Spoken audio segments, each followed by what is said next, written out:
Bonjour, bienvenue sur l'art du fait maison. Bonjour. Dans cette vidéo, on va vous montrer un petit peu le voyage que nous avons fait la semaine passée au Portugal, le deuxième, donc le deuxième depuis février, le suivant. On est descendu pour un petit peu avancer, voir l'avancée du projet et surtout préparer le mieux possible notre venue au mois d'août. Donc là, le déménagement final au Portugal. Nous sommes arrivés sur le terrain et on a cherché un coin d'ombre pour installer notre campement.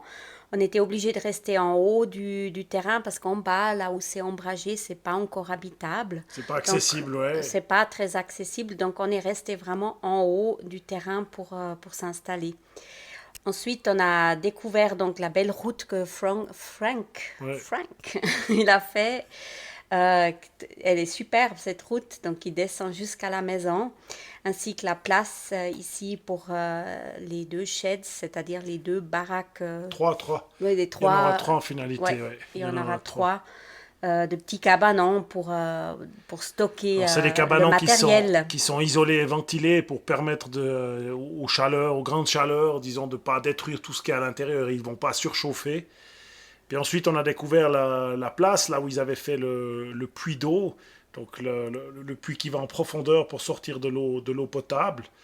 Et puis, par rapport à ça, c'est clair que la place là, elle viendra aussi installer la tiny house. Il y a deux, trois choses qui doivent être faites, mais comme la tiny house arrivera après notre arrivée, ça fonctionne bien comme ça. C'est clair, on est arrivé dans une vague de chaleur, vous savez, elle est chez nous maintenant, elle était là-bas avant. Il faisait 40 la journée, bien sec, donc c'était supportable, mais le soleil ne nous permettait pas de faire tout ce qu'on aurait aimé. On a tout de même été voir nos arbres qu'on avait plantés, découvert un petit peu que les pluies, ben, l'hiver n'a pas été très, très humide, donc ils sont passablement secs déjà pour la saison, mais ça devrait jouer, il devrait avoir de l'eau en suffisance jusqu'à la fin de l'été, jusqu'aux prochaines grandes pluies. Les prairies sont bien sèches, normalement elles sont mangées par les moutons, mais là comme on vous expliquera, on n'a pas normalement eu les moutons, Pas là en bas. non pas là en bas, on peut encore voir les traces du printemps qui a dû être magnifique avec les fleurs qui sèchent. Il y a beaucoup de lavandes qui ont disparu, mais c'est magnifique. C'est plein de petites couleurs, plein de petites fleurs encore dans ces prairies, dans ces herbes sèches. C'est magnifique. Après, on a gentiment dégagé le coin pour aller aux arbres. On a juste nettoyé un puits pour pouvoir l'alimenter. Enfin, pour pouvoir s'en approcher comme il faut sans se faire piquer par les ronces, etc. Parce que la nature, bien évidemment, elle a déjà repoussé. Et bon, on a fait tout de suite avec les bidons, puis ensuite on a installé le système d'irrigation déjà un peu plus sophistiqué, mais c'est clair que toute la semaine, on a eu le temps aussi de réfléchir sur la future système d'irrigation simple qu'on veut mettre en place. C'est pas encore réfléchi, mais on peut pas continuer à vider de l'eau d'un puits comme ça. Il va falloir aussi stocker l'eau de pluie. Tous ces sheds que vous verrez en fin de vidéo, ils vont aussi avoir de l'eau qui va tomber dessus. Donc l'eau, c'est quelque chose, un facteur qui va être très important dans la vie de tous les jours là-bas sur ce terrain au Portugal. On ne peut pas que compter sur ces puits. Et surtout, l'eau qui tombe, il faut vraiment la garder sur la ferme le plus possible. Et ça va être tous les projets qu'on va développer les prochains mois et qu'on va pouvoir montrer au travers de cette vidéo.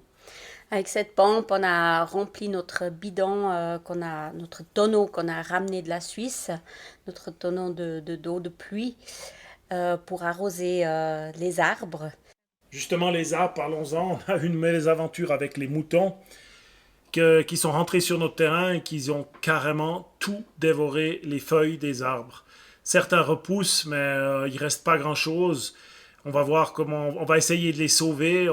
Il fera vraiment, voilà, un des voisins un peu scrupuleux, il a simplement laissé aller ses moutons. Il ne s'est pas posé de questions. Ils ont mangé absolument toutes les feuilles vertes. Ils étaient vraiment magnifiques Ouais, parce parce que que l'autre voisin, il est venu les arroser ouais, quand même José, 4 fois. oui, Donc, 4 fois, et il était vraiment fâché qu'il ait fait ça parce que vraiment ils étaient beaux, ils étaient sauvés, on va dire ça comme ça. Ils auraient tenu, ouais. on aurait gagné notre pari grâce à José, s'appelle ce voisin.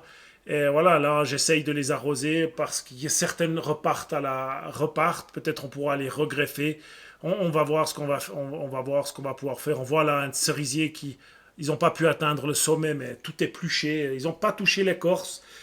Alors on va essayer, ma foi c'est comme ça, c'est de mes aventures et puis on verra bien quoi. On verra bien si ça survit. En tout cas, certaines, on a vu, ils rebourgeonnent, donc il y a des feuilles qui vont ressortir. Alors si José est gentil et puis va encore une fois arroser un petit peu, ils ont une chance de survivre Ouais, quand même. les agrumes par contre je pense qu'on pourra essayer de regreffer parce qu'il n'y a Ouais. plus grand chose qui vit et puis voilà, maintenant on a posé la clôture au cas où Une ils reviennent. anti-attaque mouton, donc on veut Voilà, et vraiment puis éviter qu'ils reviennent encore une fois sur notre terrain. après ça, ben, on a vraiment fait connaissance avec nos chers voisins qui parlent pas le français. On s'est un petit peu débrouillé, mais on essaie rapidement. On nous a mis devant les faits accomplis. Il faut se lancer en portugais. Alors ça a été Google Translate, ça a été les bases qu'on a. Finalement, on a passé 3 soirs chez eux. On a mangé, on a eu des grillades. On a dû goûter les sardines. On n'est pas poisson dans la famille, mais voilà, c'était une fête. Il y a toujours une fête pour faire quelque chose, pour manger au Portugal. Alors on en a profité. On a été vraiment gâtés. Ils nous ont donné des citrons, enfin plein de choses. On a vraiment passé un bon moment avec eux et Ouais, puis fait plus ample on est connaissance. content d'avoir des voisins Ouais, super qui sympas en super tout cas. gentils, qui nous ont déjà dépatouillé, donné des contacts pour la pompe du borehole, donc du puits, enfin, etc. On était de l'avance. Et puis c'est clair que on descendait également pour la première livraison de ces hangars, on les appellera comme on veut, mais Les disons baraques, les baraques, je ouais, sais pas. qui vont nous permettre de stocker une grande partie de la maison au départ, et puis par la suite pour être utilisés soit pour du stockage, soit pour autre chose. Ils ont été construits au Portugal, donc ils sont isolés par des panneaux sandwich, par du bois. Donc, ils vont pas surchauffer, ils sont ventilés. On va installer le système électrique dans un de ces baraques. Et puis, L'installation a été, en fait, on était surpris comment ils le font, hein. C'était vraiment bien fait.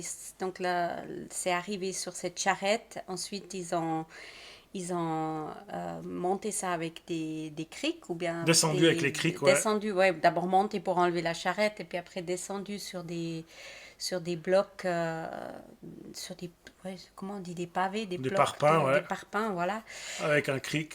Installer ça là-bas dessus, tout gentiment d'un côté et de l'autre côté pour poser tout ça sur ces briques.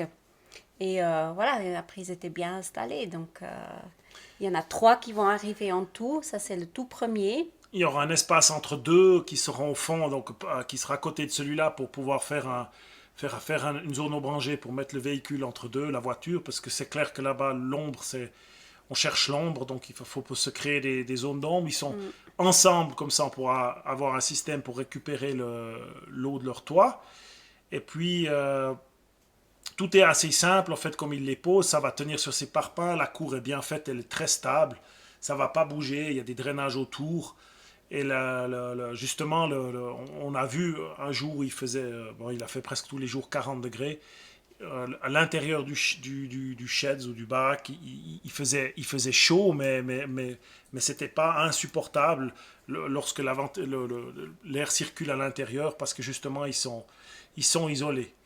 Et ça va nous permettre justement, maintenant, on a rencontré encore l'installateur électrique qui va poser peut-être momentanément, mais poser tout le système, donc les Mhm. batteries, le système pour convertir le continu des panneaux solaires en alternatif. Ça va être installé là-dedans, comme ça c'est à l'abri. Et on va pouvoir utiliser ça directement en arrivant au mois d'août, parce que c'est clair que l'électricité, ça reste quelque chose qui est assez important, surtout l'été. Ouais. Parce qu'on pourrait avoir là, dans ce cas-là, rapidement un frigo. Parce que Voilà, remarquez, hein, sans frigo, c'est difficile. Alors on ouais. stocke rien du tout. Ouais, surtout l'eau, l'eau reste pas fraîche. On peut stocker de l'eau, mais l'eau reste pas fraîche et ça, c'est compliqué, hein. C'est un Ouais, challenge, ça. c'était un challenge alors. Ouais. Mais c'est très bien. Cette vague de chaleur était un peu exceptionnelle pour le mois de juin, hein. C'est plutôt des températures qu'ils ont au mois de juillet, août. Donc on a eu un aperçu de ce qui nous attend et puis ça nous permet quand même aussi de nous préparer un tout petit peu à comment on doit faire pour supporter tout ça. Ouais, ça a été quand même une semaine forte en émotion. Encore une fois, moi on se retrouve face à Des des difficultés, hein. difficultés. Bien évidemment, c'est un projet, je m'attendais pas que tout aille simple, mais ça fait rien. On quitte quand même 20 ans d'histoire ici à Villaria. On arrive là, c'est l'aventure. Ça va se construire gentiment. Il faut être patient, faire confiance un petit peu à la vie. Et puis, en tout cas, moi, je suis très très content d'avoir rencontré les voisins. C'est un premier point d'ancrage Ouais, là-bas. D'une gentillesse extrême. Je peux dire que merci comme ils nous ont accueillis cette semaine. Ça fait c'était chaud au extra, cœur. ouais. Ouais, Ouais, c'était vraiment ouais. extra. Et puis, ils se réjouissent aussi de rencontrer nos enfants qui vont descendre au mois d'août pour nous aider à déménager. Et on verra pour la prochaine fois maintenant, ça sera vraiment l'arrivée sur place. Alors, en tout cas, nous, on se réjouit, puis à tout bientôt. D'ici là, donc, on vous souhaite tout de bon. On sera encore là avec des vidéos chaque semaine. Suivez-nous, abonnez-vous et l'aventure continue. Exact, À à tout tout bientôt. bientôt.